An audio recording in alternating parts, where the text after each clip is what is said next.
In this video, I'm going to show you how to get a super seed in Grow a Garden in Roblox.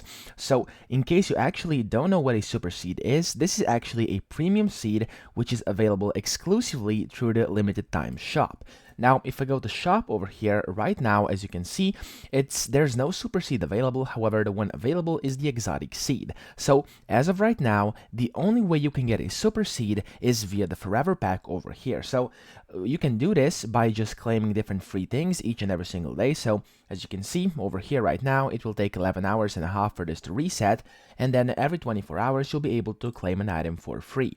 And then eventually, after you claim a few items over here, you'll be able to get, if you're lucky enough, of course, a super seed. So a super seed may pop up, which means you'll be able to get that super seed, for example, in a few days over here, or in a week's time, or whenever you can see it over here. So each and every single click, it's gonna go further to the left, and then after some time, you could get a super seed. Now, this is not guaranteed, you're gonna have to get a bit lucky, but of course, you can still get it in here. And this is right now the only way, because the exotic seed pack is available right now for a limited time up here in the limited time shop. So over here for the forever pack, of course, items are free if you wait for this countdown to go by, or you can also use Robux to just basically unlock this forever pack over here, and then you'll be able to get a bunch of free items by paying, of course, the amount of Robux you can see over here on the screen.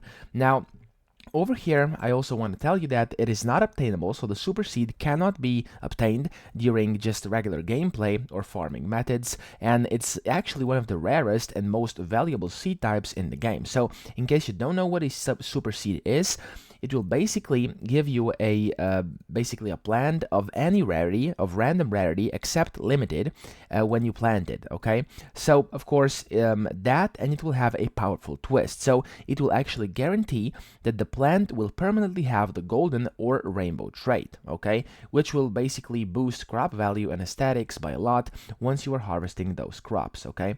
So, that's pretty much that. I hope this video helped you out. If it did, please subscribe to the channel and help me out as well.